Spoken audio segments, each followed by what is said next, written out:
আল্লাহ যা করে ভালোর জন্যই করে। এখন যে গল্পটা বলবো এই গল্প শুনলেই বুঝতে পারবেন। এক ছিল এক রাজা, রাজার ছিল এক মন্ত্রী, সে একটু হুজুর টাইপের ছিল।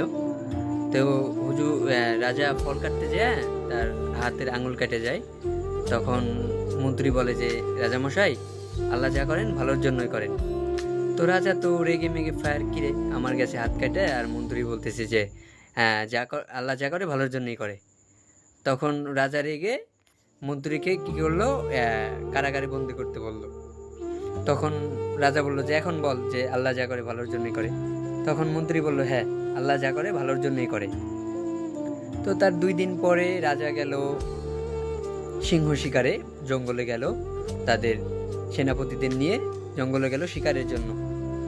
তো ওই জঙ্গলে থাকতো আবার জঙ্গলিরা, যারা নাকি ওই জঙ্গলেই বসবাস করত। আর ওরা একটা ধর্ম পালন করত যে প্রত্যেক বছর বলি দিতে হবে, যে যার শরীরে কোনো ক্ষত নাই, মানে ফ্রেশ একটা মানুষকে করতে হবে, ওই যে বলি দিতে হবে। তো এখানে যাওয়ার পরে তাদের আক্রমণে, ওই যে জঙ্গলিদের আক্রমণে সেনাপতি সহ রাজা আটক হয়। তো এখানে তো যারা যুদ্ধ করে তাদের তো সবাই কোনো ক্ষত না ক্ষত আছেই। তো তাদের সবাইকে ছেড়ে দেয়, ছেড়ে দেওয়ার পরে রাজারে আটকায়। যখন নাকি রাজাকে ওইখানে করবে, শুলে চড়াবে, মানে গর্দান নিবে, তখন ওদের জাতির একজন দেখে যে কিরে, এর তো একটা আঙুল নাই, যে আঙুলের সমস্যা। তখন তারা বলে যে এই মানুষ দিয়ে তো হবে না, যে আমরা যে পবিত্র কাজের জন্য এটা ব্যবহার করব, ওরে বলি দিব, ওই এরে দেয়, এটা তো হবে না।